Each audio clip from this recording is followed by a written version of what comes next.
పిల్లరా గడిచిన దినాన మనం నిర్గమకాండం 9వ అధ్యాయం తొలి 7 వచనాలు నేర్చుకోవటం జరిగింది. సో ఎన్నో తెగులు అయిపోయిందండి? ఎన్నో తెగులు అయిపోయింది, ఎవరికైనా ఐడియా ఉందా? వెరీ గుడ్ అమ్మా. 5వ తెగులు అయిపోయింది. సో మొట్టమొదటి తెగులు నీళ్లు రక్తంగా మార్చటం, రెండవది కప్పలు, మూడవది పేలు, నాలుగవది జోరీగలు, ఐదవది పశువులన్నింటి మీద తెగులు. అది మనం నేర్చుకోవటం జరిగింది. సో ఈ దినాన్న 6వ తెగులు గురించి నేర్చుకోబోతుంది. ఈ 6వ తెగులు 5వ తెగులు లాగే మరొక ప్రత్యేకత కలిగి ఉంది. ఆ ప్రత్యేకత ఏమిటి అనేది, అమ్మ ఎవరో మ్యూట్ అవుట్ అయ్యారు చూడండి, మ్యూట్లో పెట్టుకోండి దయచేసి. ఈ 6వ తెగులు కూడా 5వ తెగులు లాగా ప్రత్యేకత కలిగి ఉంది.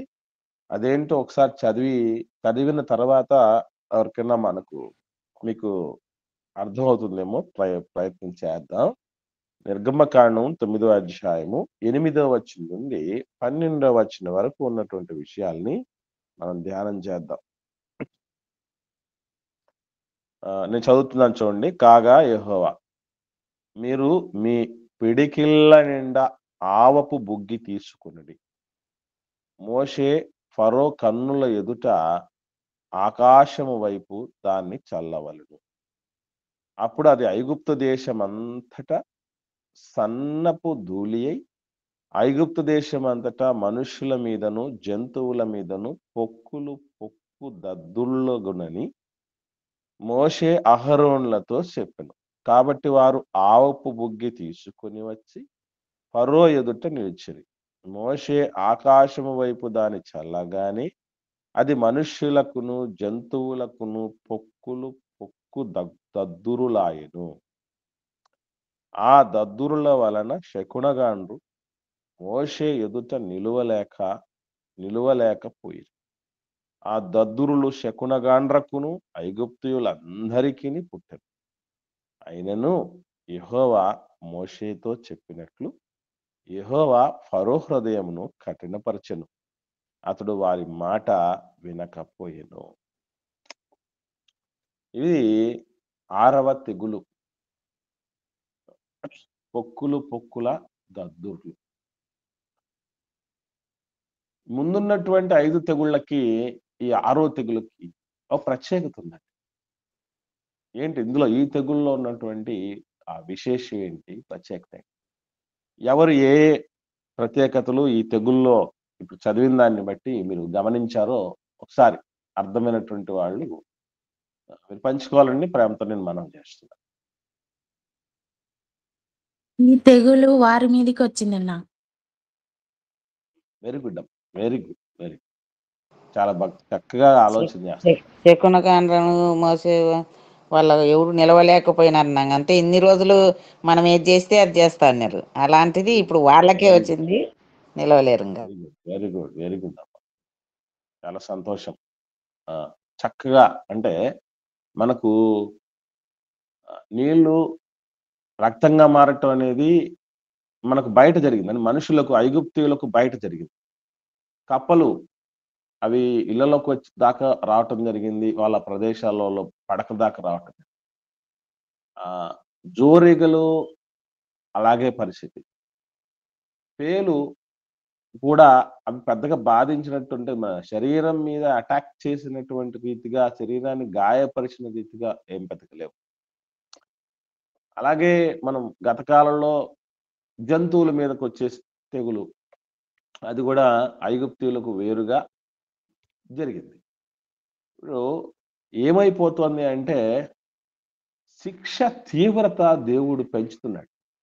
అంటే ఇక్కడ మనం దేవుడి మనసు ఎంత గొప్పదిగా మనం ఆలోచన చేయొచ్చు అంటే, ఒకసారి స్టార్టింగ్ లో మాటలతో వినుంటే ఆ నెక్స్ట్ స్టెప్ వరకు దేవుడు వచ్చేవాడు కాదు. అంటే గోటితో పోయేదాన్ని గొడ్డల దాకా అంటారు, ఆ పరిస్థితి వరకు దేవుడు ఎన్నో సందర్భాల్లో ఎన్నో రీతులుగా మనిషి మాటతో వినేంత వరకే అవకాశం ఇచ్చుంటాడు. అది చిలికి గాలివాన చేసుకునేది మనమే. దేవుడు ఎన్నో సందర్భాల్లో వివాదము అధికము కాక మునుపే, కోపము ఏటి గట్టున పుట్టు ఊటలాంటిదట. అది అధికం కాకముందే దాన్ని తగ్గించుకో అంటాడు దేవుడు. ఎందుకంటే దాని తర్వాత వచ్చే పరిణామాలు వేరే విధంగా ఉంటాయి. చిత్రం ఏంటంటే ఎన్నో సందర్భాల్లో పెద్దలు అంటారు, మానవుడి యొక్క కోపమట మనల్ని వికారం చేస్తాడట. మీరు ఎప్పుడైనా గమనించారా? నేను కోపంలో ఎట్లుంటానో అని ఒకసారి కోపం వచ్చినప్పుడు మనల్ని మనం అద్దంలో చూసుకోవాలి. ఎట్లుంటదండి మన ముఖం అంతా? వికారంగా భయంకరంగా. అసలు అదొక రాక్షసత్వం ఏంటి, నేనేనా అన్నట్టుగా ఉంటది. అంటే ఫస్ట్ ఆఫ్ ఆల్ కోపం అనేది మనలోని మార్పును తెస్తుంది. మనల్ని అసహ్యంగా చూపిస్తుంది. మనలో చాలా అన్ని రకాల ఉద్వేగాలు మారిపోతాయి, మాట మారిపోతుంది, చూపు మారిపోతుంది, చేత మారిపోతుంది, అన్నిటిని మార్పిస్తుంది. అందుకే అధికం కాకముందు దాన్ని దేవుడు ప్రతి మానవునికి విషయం జటిలం కాకముందే, పరిస్థితి చేయి దాటిపోక మునిపే మేలుకో అని అవకాశాలు ఇస్తాడు. వాటిని మనం సద్వినియోగం చేసుకోవాలి, వాటిని మనం గమనించుకోవాలి. లేకపోతే ఏమైపోతుందంటే ఇక ఏం లేదు. ఇప్పుడు మొక్క సమయంలో మాట ఉంటే దేవుడు ఒక స్టేట్మెంట్ ఇచ్చాడు, గొడ్డలి దాకా వెళ్ళిపోయాడు. ఇదిగో గొడ్డలి చెట్ల వేర్లను ఉంచబడిందట. అక్కడ దాకా ఎందుకు వెళ్ళిపోయింది అంటే మొక్క స్థాయి నుండి దేవుడు మారమని, మలచబడమని, మేలవుతుంది నీకు అనేటువంటి పరిస్థితి దేవుడు చెప్పిన వినని పరిస్థితి.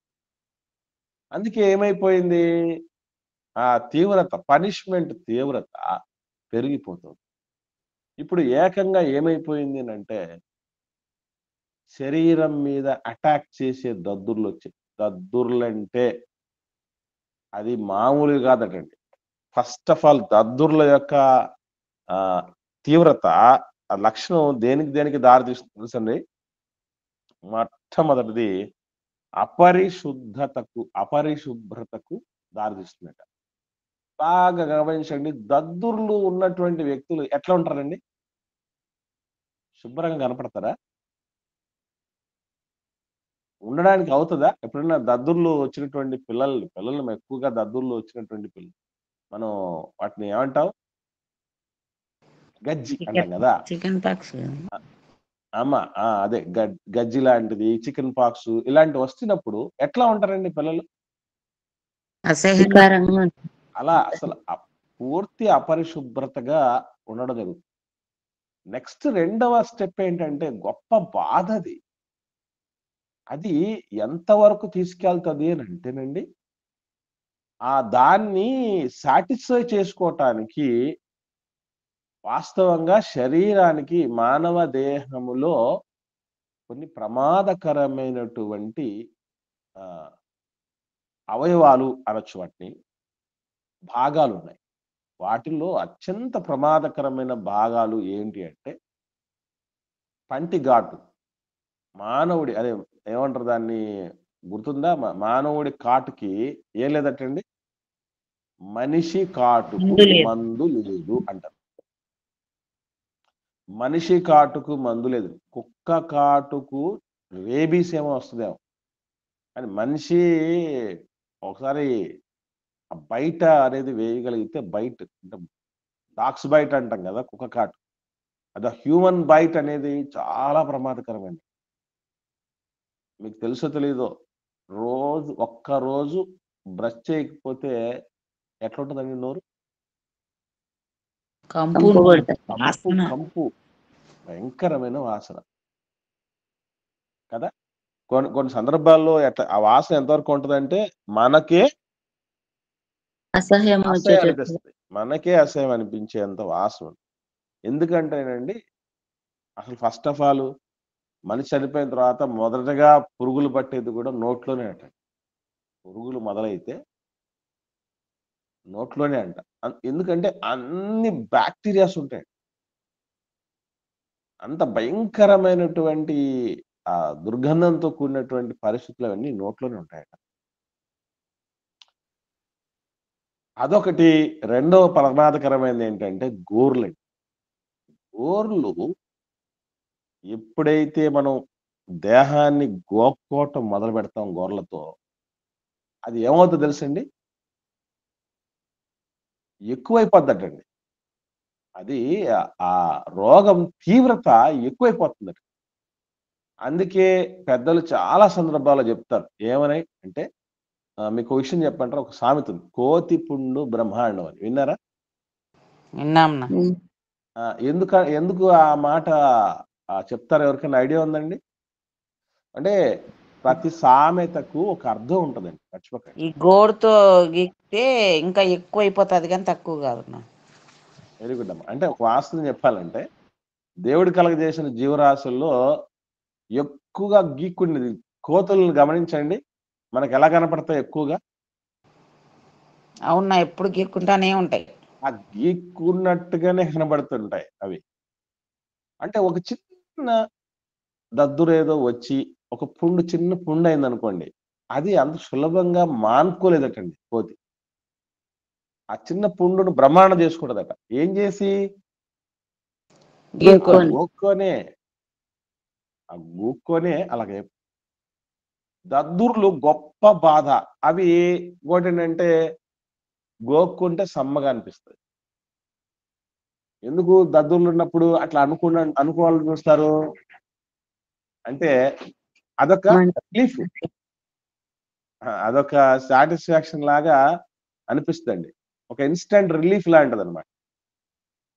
తలనొప్పొస్తే అమృతాంజన్ లాంటిది పూసుకుంటామా అట్లా.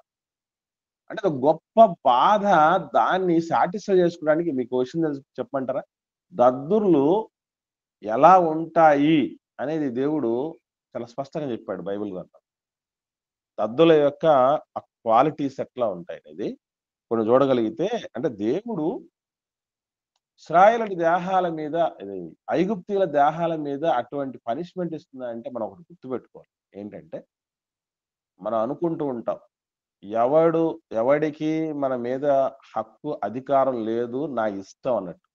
కానీ ఒక్కటే గుర్తుపెట్టుకోండి, మన మీద సర్వాధికారాలు ఉన్నాయని ఆయన అనుకుంటే మనల్ని ఏమైనా చేయగలరు. పెట్టేవాడికి ఏ అధికారం ఉందట? కొట్టే పెట్టేవాడికి ఏ అధికారం, అధికారం? కొట్టే అధికారం కొట్టే ఉంది. అధికారం ఉంది. ఇది మర్చిపోకండి. మాట చెప్తాడండి. అంటే ఇవన్నీ చూసినప్పుడు నాకు అనిపించింది. దాని తర్వాత ముందు ఈ సింప్టమ్స్ చూసిన తర్వాత అక్కడికి వెళ్దాం. మనకు అంటే ఇవన్నీ మనం ఎట్లా మనం అన్వయం చేసుకోవాలి? ఇవన్నీ చూసినప్పుడు మనకేమర్థం అవుద్ది? వాళ్ళ అవిధేయతకు శిక్ష బాగా పడింది. దేవుడిచ్చాడనే మాత్రమే కాదండి.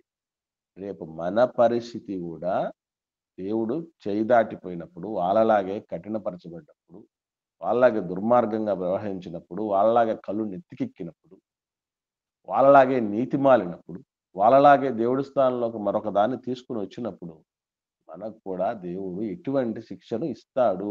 జాగ్రత్త వహించాలి. ఫర్ యువర్ కైండ్ ఇన్ఫర్మేషన్ మనం తెలుసుకోవాల్సిన సత్యం ఏంటంటే, వన్స్ పనిష్మెంట్ దేవుడు ఇవ్వడానికి మొదలుపెడితే, ఇప్పుడు వైద్య శాస్త్రం ఎలా ఎదిగిందట? అడ్వాన్స్‌డ్ అయిందటండి. ఎంతవరకనంటే ఏం చెప్తారంటే, మెదడు ఆ లోపల నుంచి, తలలో నుంచి బయటకొచ్చి బయటపడ్డా గూడా మెదడు తీసి లోపల పెట్టి మళ్ళీ బతికించగలిగేంత స్థితికి ఎదిగిందట వైద్య శాస్త్రం. అంతవరకు ఎదిగింది. కానీ ఎంత ఎదిగినా ఒకటే గుర్తుపెట్టుకోండి, దేవుడు టార్గెట్ చేశాడనుకోండి, ప్రపంచంలో ఉన్న ఎంత గొప్ప మెడిసిన్ అయినా, ఎంత గొప్ప వైద్యుడైనా బలాదురే. అప్పుడు బాగా చేయలేడు. అది గుర్తుపెట్టుకోవాలి. అంటే ఆయన పనిష్మెంట్ ఇచ్చినా అలాగే ఉంటది. ఆయన బ్లెస్సింగ్ అలాగే ఉంటది. ఆయన గనుక ఆశీర్వదించాడనుకోండి, ప్రపంచమంతా శపించినా, ప్రపంచమంతా మనల్ని కిందికి దిగజార్చడానికి ఎన్ని ప్రయత్నాలు చేసినా ఎవ్వడేం చేసుకోలేడు. అంతే. ఆయన శాపం అలాగే ఉంటది. ఆయన శిక్ష అలాగే ఉంటది. ఆయన రక్ష అలాగే ఉంటది. ఆయన అద్వితీయ సత్యదేవుడు అంటే అది. ఆయన అద్వితీయత ప్రతి దానిలో కనపడుతుంది. చూద్దాం ఈ దద్దుర్లు ఎలాంటివి అనేది ఆలోచన చేస్తే లేవియ కాండము 13వ అధ్యాయం. లేవి కాండం 13వ అధ్యాయం 18 నుంచి 20వ వచనం వరకు చూద్దాం. 18వ వచనం నుండి 20వ వచనం వరకు నేను చదువుతాను చూడండి. ఒకని దేహ చర్మమందు పుండు పుట్టి మానిన తర్వాత, మనం మాత్రమే పుట్టేది కాదు, రోగం కూడా ఏమవుద్దో తెలుసండి, పుడుతుందట. పుండు ఏమవుద్దట, పుడుతుంది. పుండు పుట్టి మానిన తర్వాత ఏమవుద్దటండి, 19వ వచనంలో చెప్తున్నాడు. ఆ పుండు ఉండిన చోటను తెల్లని వాపైనను తెలుపుతో కూడిన ఎరుపు రంగు గల పొడగాని నిగనిగలాడు తెల్లని పొడగాని పుట్టిన యెడల యాజకునికి దాన్ని కనపరచవలను. యాజకుడు దాన్ని చూచినప్పుడు అది చూపునకు అది చర్మము కంటే పల్లముగా కనబడిన యెడల దాని వెంట్రుకలు తెల్లబారి ఉండిన యెడల యాజకుడు వాడు అపవిత్రుడని నిర్ణయించవలను. అది ఆ పుంటి వలన పుట్టిన కుష్టు పొడ. అంటే వాస్తవంగా చెప్పాలంటే ఈ దద్దుర్లు కుష్టుగా మారటానికి అవకాశం ఉంది. అక్కడ ఆ ప్రదేశం ఎలా ఉంటుందటండి, పుండు వాపు తెస్తుందట. ముఖ్యంగా ఈ దద్దుర్లు అనేటటువంటి దాని పేరే అర్థం. దద్దుర్లు అంటే ఏమి వస్తుందండి, చర్మం మీద ఏమొస్తుంది, వాపు ఒక వస్తుంది. స్వెల్లింగ్ వస్తుంది, వాపు వస్తుంది. అలాంటి వాపు అది ఎట్లా అనిపిస్తుంది అంటే, తగ్గు ఎత్తు, ఒక ప్రదేశంలో ఒక చర్మ ప్రదేశం చాలా తక్కువగా ఉంటది, ఒకటి ఎత్తుగా ఉంటది. అది కలరే మారిపోయి ఉంటది. మామూలుగా ఉన్న కలర్ కంటే చాలా డిఫరెంట్ గా ఉంటది అది. అలాగా ఆ కొన్ని సందర్భాల్లో ఈ దద్దుర్లే కుష్ఠరోగం కూడా మారిపోయేటటువంటి పరిస్థితి. ఆ వేళ్ళు కూడా, ముక్కు, వేళ్ళు, చెవులు, ఆ కుష్ఠరోగం వచ్చినటువంటి వాళ్ళు అవి తినేస్తూ ఉంటాయట. అంత భయానకమైనటువంటి రోగం. మరి ఒక విషయం చూడగలిగితే, అసలు ఈ దద్దుర్లు లాంటివి, ఈ పొక్కులు ఎట్లాంటివి అంటే, ఇది బాడీ అంతా వస్తాయటండి. కొన్ని ఎలాంటి స్థితిలో ఉంటాయంటే, ఒక మాటలో చెప్పాలంటే అరికాలు మొదలుకొని నడి నెత్తి వరకు. 2వ అధ్యాయం యోబు గ్రంథం 2వ అధ్యాయము 7వ వచనం చదవండి ఒకడు.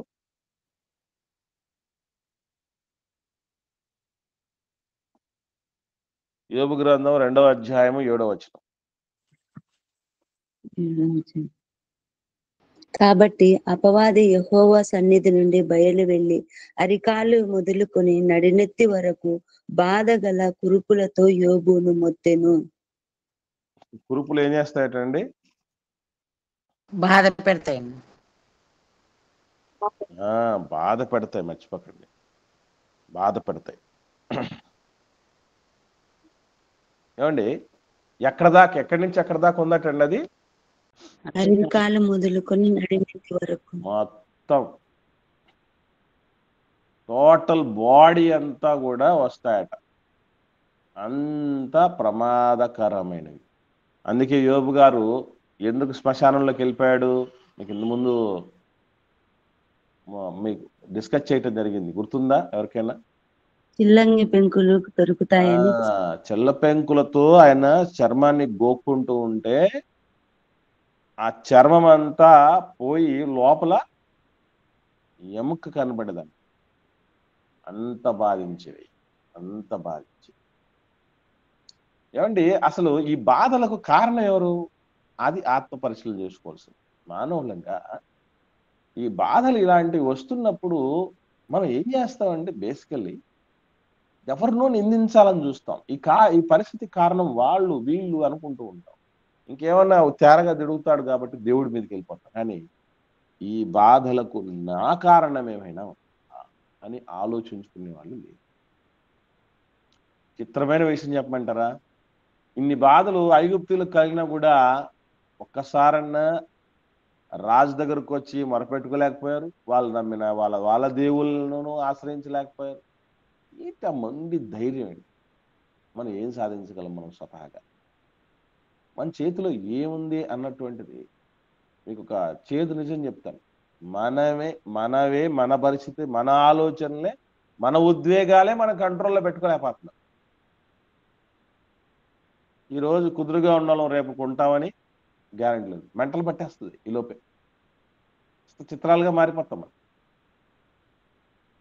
అలాంటిది దేవుడి మీద ఎంత ఆధారపడాల్సినటువంటి వాళ్ళు ఆలోచన చేయండి. అరికాలు మొదలుకొని నడినెత్తి వరకు కురుపులు వచ్చాయట. కొన్ని సందర్భాల్లో ఈ దద్దుర్లు మరణానికి కూడా తీసుకెళ్తారు. ఇది అపరిశుభ్రతకు దారితీస్తుంది, ఇది గొప్ప బాధకు దారితీస్తుంది. దద్దుర్లు, పొక్కులు, కురుపులు ఇవి మరణానికి కూడా దారితీస్తుంది. ఈ మరణానికి కూడా దారితీసే సందర్భం మనం చూడగలిగితే ఒకసారి చూద్దాం. రాజుల 2వ గ్రంథము 20వ అధ్యాయము ప్రారంభవచ్చు. రాజుల 2వ గ్రంథము 20వ అధ్యాయం ప్రారంభవచనం చూడండి. ఆ దినములలో హిజ్కియాకు మరణకరమైన రోగము కలగగా ఆమోజు కుమారుడును చాలక్క ఒకసారి చూడండి. హిజ్కియా గారికి ఏమొచ్చిందటండి? మరణకరమైన రోగం. ఏం జరిగిందండి? ఏమొచ్చి ఆయన మరణకరమైన రోగం వచ్చినట్టు ఎవరికైనా ఐడియా ఉందా? రైట్, వెరీ గుడ్ అమ్మా. ఎలా కనుక్కోగలం అది? ఒకసారి 7వ వచనం చూడండి. 7వ వచనం. పిమ్మట యేషయా అంజూరపు పండు ముద్ద తెప్పించుడని చెప్పగా వారు దాన్ని తెచ్చి కురుపు మీద వేసిన తరువాత అతడు బాగుపడెను. Very good. చూడండి, అంటే ఇప్పుడు మరణకరమైన రోగం హిజ్కియా గారికి వచ్చిందని చెప్పండి కదా ప్రారంభంలో. దేన్ని బట్టి వచ్చింది? కురుపును బట్టి వచ్చేసింది అనేది మనం అర్థం చేసుకోవాలి. కాబట్టి కురుపులు, ఈ దద్దురులు ఎలాంటి దానికి దారితీస్తాయండి? ఈ 3 దానికి దారితీస్తాయి. ఏంటండి ఆ 3? గుర్తుందా? నోట్ చేసుకున్నారు అందరూ? మొదట దేనికి దారితీస్తుందండి? అపరిశుభ్రతకు. తర్వాత గొప్ప బాధకు దారితీస్తుంది. Very good. తర్వాత దద్దుర్లు కుష్టుగా మారుతాయండి. ఓకే అమ్మా, లాస్ట్ది మరణానికి దారితీస్తుంది. అలాంటి పరిస్థితి వరకు వెళ్ళిపోయారు ఐగుప్తీయులు. అలా వెళ్ళటం అనేది జరిగింది. అందుకే ఇలాంటివన్నీ చూసినప్పుడు మనకి ఏ అర్థం కావాలంటే, మా మ్యూట్ లో పెట్టుకున్నా ప్రియమ్మ, ప్రియా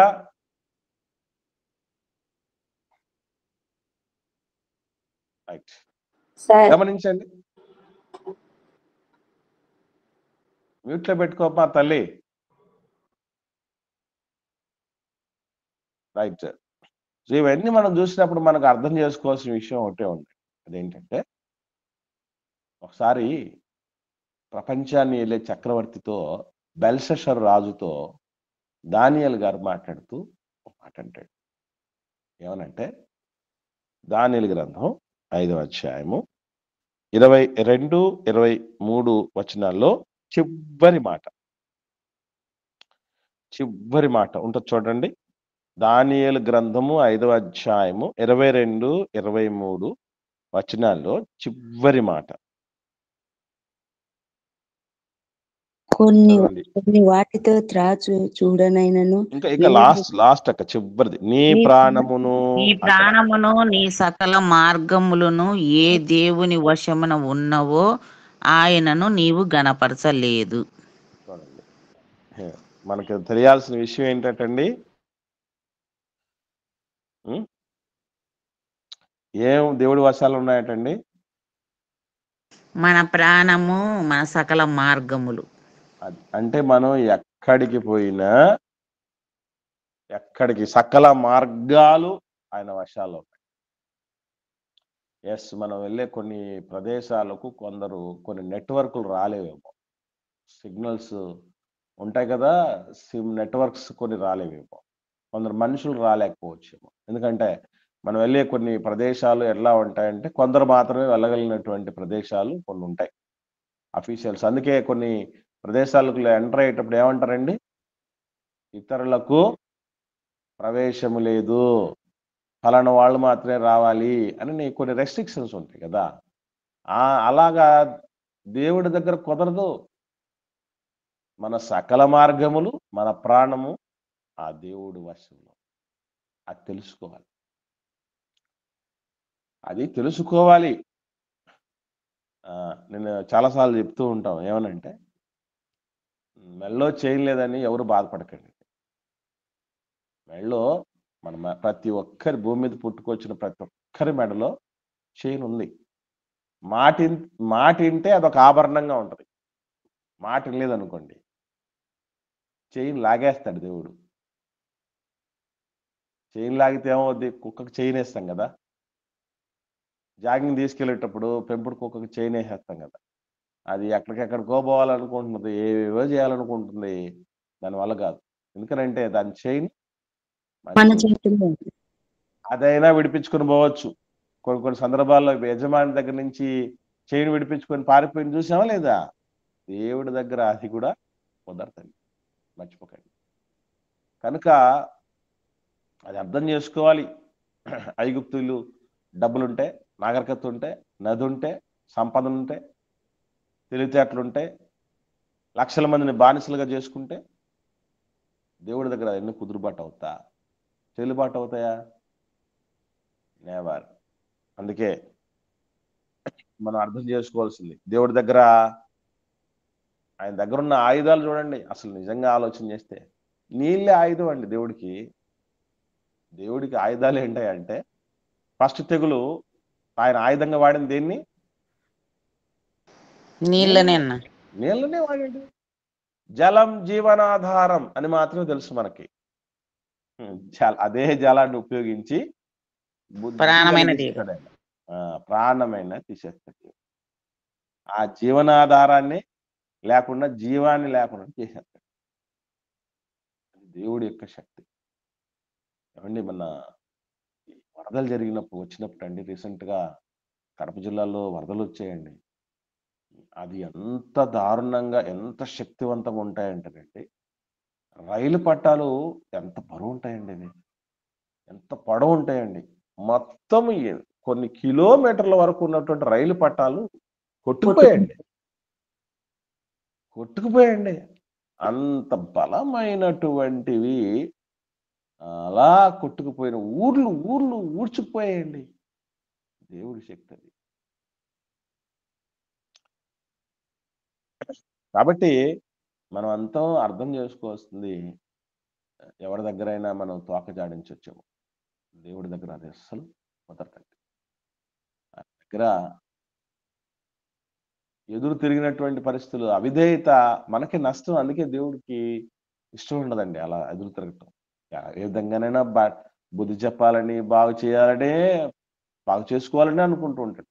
ఏమంటే మన బిడ్డల్ని మనం ఏమనుకుంటామండి? ఎంత చెడ్డోళ్ళైనా ఆల్మోస్ట్ ప్రతి తల్లిదండ్రులు ఏమనుకుంటామంటే, బాగు చేసుకుందాం అని అనుకుంటూ. దేవుడు మనకు ఈ మంచి మనస్సునిచ్చినవాడు కదండి. కాబట్టి ఆ దేవుడు కూడా మనల్ని ప్రతినిత్యం ప్రతి మనిషిని ఎలాగోలాగ బాగు చేసుకుందాం అని అనుకుంటూ ఉంటాడు. అని మనమే వినం. కాబట్టి అది మనకు మంచిది కాదు ప్రియులరా. ఇకపోతే బుగ్గిని తీసుకొని ఆవపు బుగ్గి అంటారు కదండి. ఆవపు బుగ్గి అంటే మీకు ఐడియా ఉందండి? బూడిదన్న. అసలు ఆవం అనేది ఎక్కడ వాడతారో తెలుసండి? ఆవము అనేది బలి చెప్పక్క, చెప్పండి అక్క. తర్వాత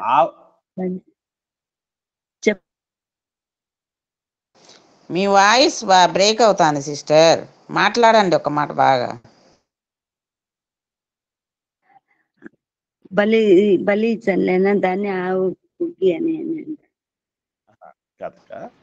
అసలు ఆవము అన్నటువంటిది మనము కుండలు తయారు చేసిన తర్వాత గట్టితనం రావాలనే ఉద్దేశంతో వాటిని ఏం చేస్తారండి?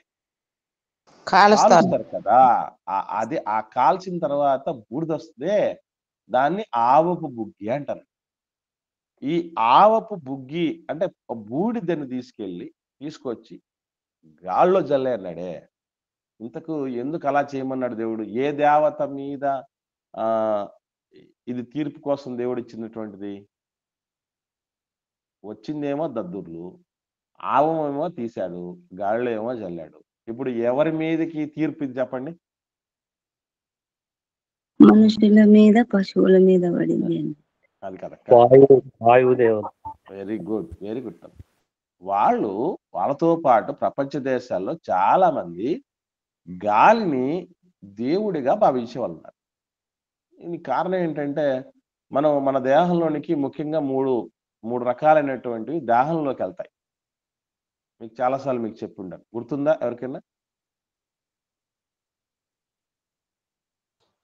గాలి, నీరు, ఆహారం. గాలి, నీరు, ఆహారం దేహంలోకి వెళ్ళేటువంటి వీటిల్లో మనం ఎక్కువ కాలం ఏం లేకుండా ఉండగలం అంటే ఆహారం లేకుండా ఉండగలం. ఈ మూడింట్లో ఆహారం లేకుండా ఎక్కువ కాలం ఉండగలం. నెక్స్ట్ నీళ్లు లేకుండా ఆహారం కంటే కొంచెం తక్కువ కాలం ఉండగలం. ఇంకా అస్సలే ఉండలేదు దేన్ని బట్టి అంటే గాలి లేకుండా, గాలి పీల్చుకోకుండా ఉండలేదు. నీళ్లు దాక్కుండా కొంతకాలం ఉండగలం గాలితో పోల్చిన. అన్నమైనా తినకుండా బతకగలం నీళ్లు తీసుకోవడంతో పోల్చిన. కాబట్టి నిత్యము అది శ్వాసనిస్తోంది, బతకనిస్తోంది. కాబట్టి ఇప్పుడు మనకి ఊపిరిని నిలబెడుతున్నాడంటే గాలిదేవుడు మహత్యం అని ఈ గాలిదేవుడు, వాయుదేవుడు అన్నటువంటి రీతిగా వాళ్ళు పూజించడం అనేది జరుగుతుంది.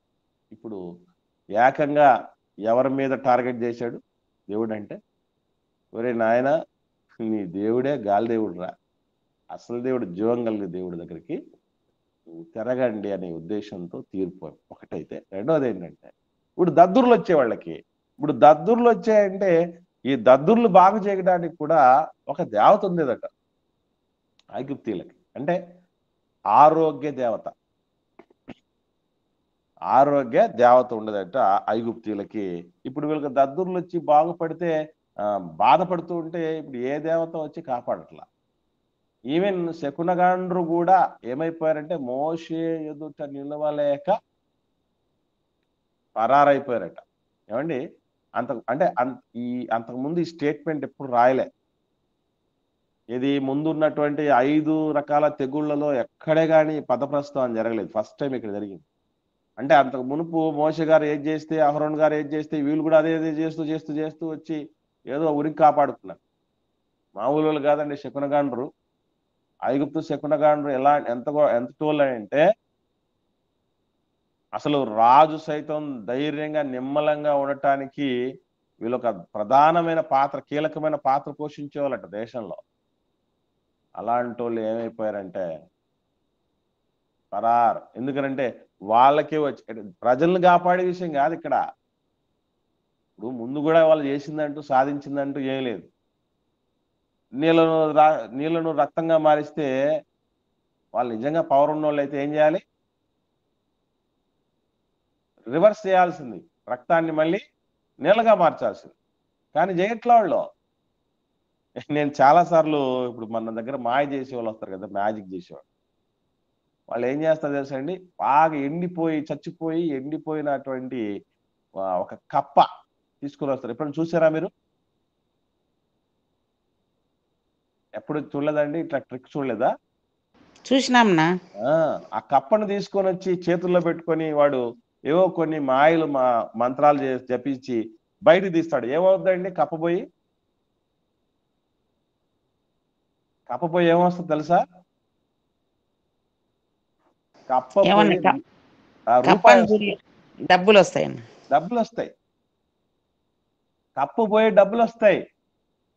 మరికొందరు ఏం చేస్తున్నారంటే కొంచెం లేటెస్ట్ మాయగాళ్ళు, ఇంద్రజాలికులు, మనకు ఆడతారు రమ్మి అంటాం కదండి, జూదానికి ఆకులు ఆడతాం కదా, ఏమంటారు దాని పేరు? కార్డ్స్ అదే అంటారు కదండి. దానికి ఒక పేరు ఉందమ్మా, అది మా గుర్తు రావట్లేదు. పేకాట. Right, very good. ఆ పేకాటకు సంబంధించినవన్నీ మన కళ్ళ ముందు అలా చూపిస్తూ ఉంటాడు. చూపించి ఏదో అబ్బక దబ్రానండి వెంటనే ఏం చేస్తాడు? వాటిని మళ్ళీ 500 రూపాయల నోటుగా మారుస్తాడు. ఇప్పుడు చిత్రమైన విషయం ఏంటంటే నిజంగా అలా మార్చేటట్టయితే ఎన్ని కప్పలు ఉంటాయండి. ఆ కప్పలన్నీ మార్చేసుకోవచ్చు. ఎన్ని పేకాటకు సంబంధించిన కార్డ్స్ ఉంటాయి, తక్కువకి వచ్చేస్తాయి కదా. ఆ వచ్చేసిన ప్రతి కార్డుని 500 రూపాయలుగా మార్చుకుంటే మన దగ్గరకు వచ్చి ఆఖరిగా మళ్ళీ ఏం చేస్తాడు? కప్పలను రూపాయలుగా మార్చినోడు మన దగ్గర మళ్ళీ జోలి పడతాడు, అడుక్కుంటాడు. అడుక్కుంటాడు వచ్చి కదా. అరే కార్డులను 500గా మార్చేసుకున్నావు కదా, అలాగా మార్చేసుకోపోరాదా, మా దగ్గరికి వస్తే మేమేమి ఇస్తాం, మహా అంటే 500 ఇచ్చేవాడు ఉంటాడు చూడన్నా. అదంతా ఏదో ఇట్నే ఒకరు వచ్చింటే ఇట్లే అడిగినా అన్నా నేను. వెరీ గుడ్ అమ్మా. డబ్బులు మీరు అట్లా చేసుకుంటున్నారు కదా, మా ఇండ్ల దగ్గరకు వచ్చి ఇవన్నీ చేసి అందరినీ పోగు చేసి ఈ డబ్బులు ఇట్లా చూపించే బదులు అట్లే సంపాదించుకొని మీరే ఉన్నతే అవి మాకు ఇక్కడ చేసేంత వరకే మళ్ళీ తర్వాత చెల్లవు అన్నారు నా. అంతే. అంటే ఎక్కడ మంత్రతంత్రములని ఒక కవి రాస్తాడండి. ఎక్కడ ఈ పాచికలు ఎక్కడ, ఈ మంత్రతంత్రాలు ఎక్కడ, ఇవన్నీ ఎక్కడున్నాయిరా, పెక్కురు పొట్టకూటికి ఇది వేషమయ్యా అంటాడు.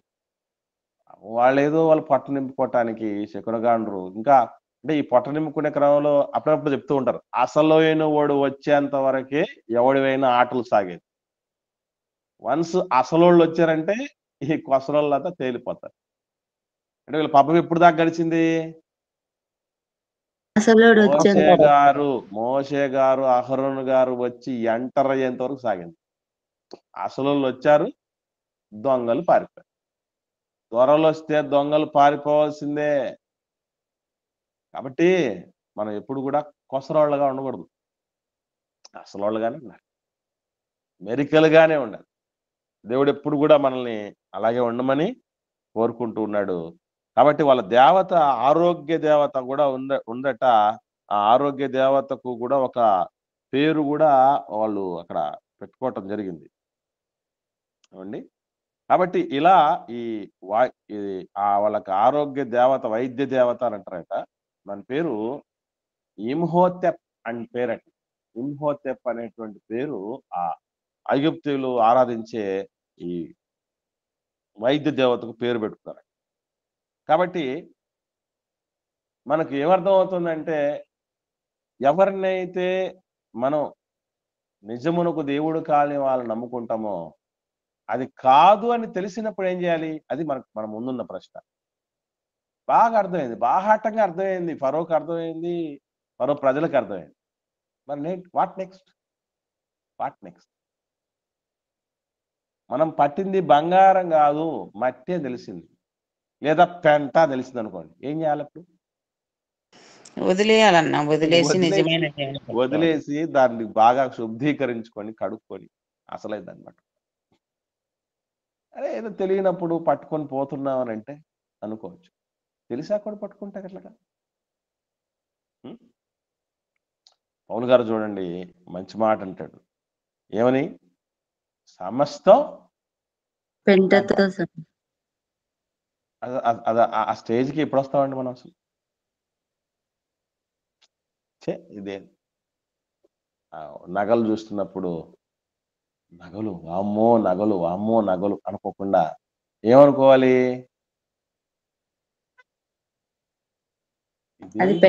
పెంటను తీసుకొచ్చి అద్దాల మేడలో ఏసీ గదుల్లో పెట్టారేంట్రా నాయన అని అనిపిస్తుందండి మనకి. డబ్బులు చూసినప్పుడు ఆ పెంట మీదకి ఆశ, ఆ సింహాసనాలు చూసినప్పుడు దాని మీదకి ఆశ, బంగారం చూసినప్పుడు ఆశ. షేమ్. అంటే మనలో కూడా ఉన్నారండి ఫరోలు, ఐగుప్తీయులు మనలో కూడా ఉన్నారు. వాళ్ళకు బాహాటంగా బుద్ధి గట్టిగా చెప్పి మరి నేర్పిస్తున్నాడు దేవుడు, కూడా నేర్పిస్తాడు. నిలువు దోపిడీ కార్యక్రమం ఒకటి జరుగుతుందండి. ఎప్పుడు తెలుసండి? చనిపోయిన తర్వాత స్నానాలు చేయించడానికి వాళ్ళు వచ్చి స్నానం చేయిస్తారు.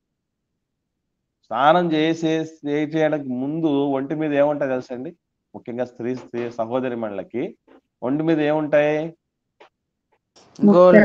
నగలు ఉంటదండి. స్నానం చేసి అయిపోయి వచ్చిన తర్వాత అవన్నీ మాయమైపోతాయి. ఎందుకు అనుకుంటున్నారు? అంటే దాన్ని బట్టి మనం చిత్రమైన విషయం చెప్పంటారా? చనిపోయిన వ్యక్తులు వాడినటువంటి బెడ్షీట్లు పడేస్తాం, మంచం ఉంటే మంచం పడేస్తాం, ఇంకా బట్టలు పడేస్తాం, మరి వాళ్ళు వాడిన బంగారం ఎందుకు పడేమంటారు? వాళ్ళు సంపాదించిన పైసలు ఎందుకు పడేమంటారు? ఇది మాయా. దీనికోసం ఈ నిలువు దోపిడీ చేయించుకోవడం కోసం మనం ఎన్ని ప్రయాసాలు. అందుకేనండి ఎప్పుడు కూడా మనం ఈ లోకంలో ఏం ఆశించకూడదండి. మహనీయుడు దేశాలని ధారాదత్తం చేస్తే మన తండ్రి చరిత్ర ఏంటి అసలు? మన తండ్రి ఆత్మల తండ్రి, ఆత్మీయ తండ్రి, విశ్వాసులకు తండ్రి అబ్రహాము గారి చరిత్ర చూస్తే దేశాన్ని నీ పేరిట రాసిస్తారు. దేశాలు ఎవడి పేరుటున్నాయండి ప్రపంచం? అంత గొప్ప కుబేరుడు ఎవడున్నాడండి అసలు?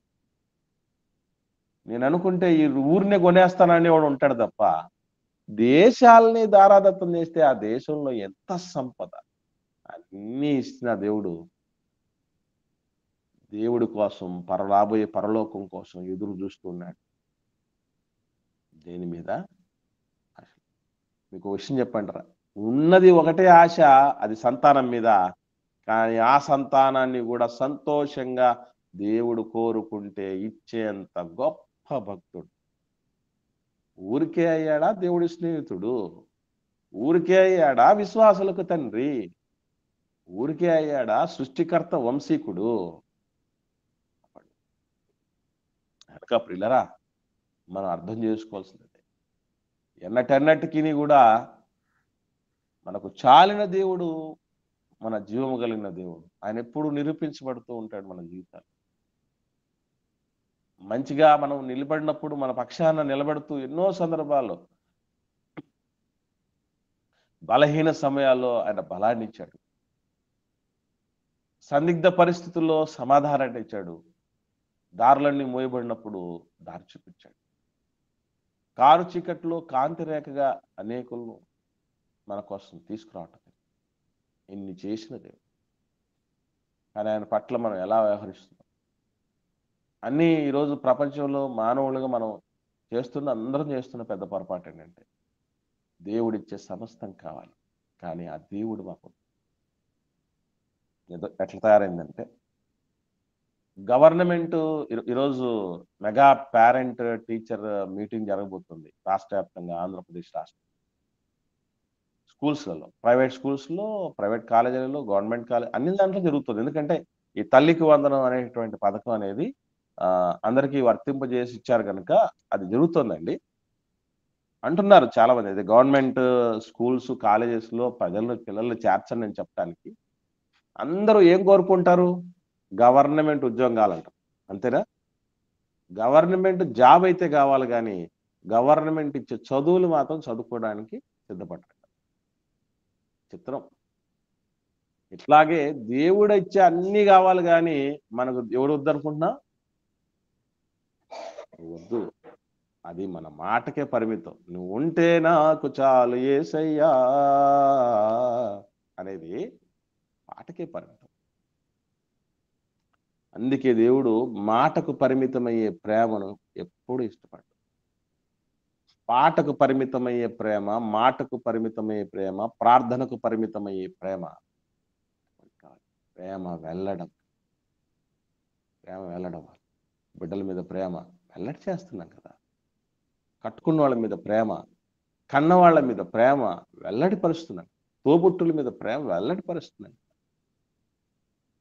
దేవుడి ఎడల మన ప్రేమకు కొలమానాలు ఏవి చెప్పండి?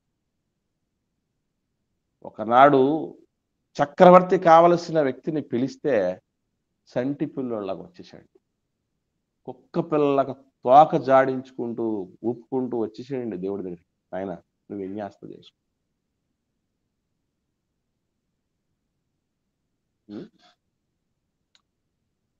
ఈజీ పాట. ఈ పథకాల్లో జాన్ జబరాజ్ అని ఒక ఆయన వచ్చారు కదా, ఆయన అంటాడు, నేను పాట విన్నారా లేదండి? నేను నా ఇంటి వారందరూ మానక స్తుతించెదము. ఏముంది పాడడానికి, వినడానికి ఏముంది? సింపుల్గా అయిపోతుంది. మనము ఎట్లా దేవుడిని స్కిప్ చేస్తామంటే, దేవా నీకు 1,000,000 స్తోత్రాలు అంటాం. ఎంతసేపు పట్టింది? ఎంతసేపు పట్టిందండి? 1,00,00,000 సార్లు చెప్పండి స్తోత్రాలు స్తోత్రాలండి. హ్మ్. అప్పుడు బయటపడుతుంది. అప్పుడు బయటపడుతుంది. కాబట్టి మనిషి భక్తి క్రియల్లో తేలిపోతాడు. క్రియల్లో తేలిపోతాడు. అది ఎప్పటికీ మంచిది కాదు. కార్యరూపము కార్యసాధకముకు విశ్వాసమే ప్రయోజనకరం. కార్యసాధన దిశగా సాగని విశ్వాసం ఎందుకు మనకి?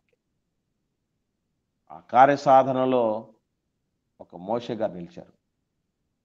దేవుడు మనల్ని ప్రశ్నిస్తున్నాడు, నీ వల్ల అవుతానన్నా? నువ్వు నిలవగలవా? ఒక అహరోన్ గారు నిలిచారు, ఒక మిరియాం గారు నిలిచింది. లక్షల మందిని నడిపించారు. కనీసం మన ఇంటిని నడిపించుకోలేని దుస్థితిలో ఈరోజు ఉంటే, మనల్ని మనమే నడిపించుకోలేని స్థితిలో మనం ఉంటే ఇంకేం సాధించినట్టు? ఎంత ఇచ్చాడండి దేవుడు! ఆకాశ పక్షుల కంటే ఎక్కువ జ్ఞానాన్ని ఇచ్చాడు. భూజంతువుల కంటే ఎక్కువ బుద్ధిని ఇచ్చాడు. తన చేతుల పనుల మీద అధికారం ఇచ్చాడు. అనేక రీతులుగా అనేక సందర్భాల్లో అపనమ్మకస్తులమై ఉన్నా కూడా నమ్మదగిన దేవుడు నిండైన దీవెనలతో నింపాడు. ఎన్ని చేయాలి? ఎన్ని చేయాలి? ఏం చేస్తున్నాం మనం? కాబట్టి ఏదో ఆ రోజు ఫరో కఠినపరచబడ్డాడంటే పెద్దగా ఆశ్చర్యపడాల్సిన అక్కర్లేదు కదా. అట్లాగే మనం మారడం లేదంటే ఎక్కువగా ఆశ్చర్యపడనక్కర్లేదు. ఆ రోజు ఫరో అంతే, రోజు మనమే అంటే కఠినపరచబడినటువంటి స్థితిలో ఉంటున్నాం.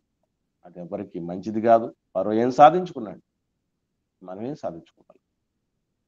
ఇదండి దద్దుర్లు అపరిశుభ్రతకు, గొప్ప బాధకు, ఆఖరికి మరణానికి తీసుకెళ్ళి వెళ్ళబోతుంది.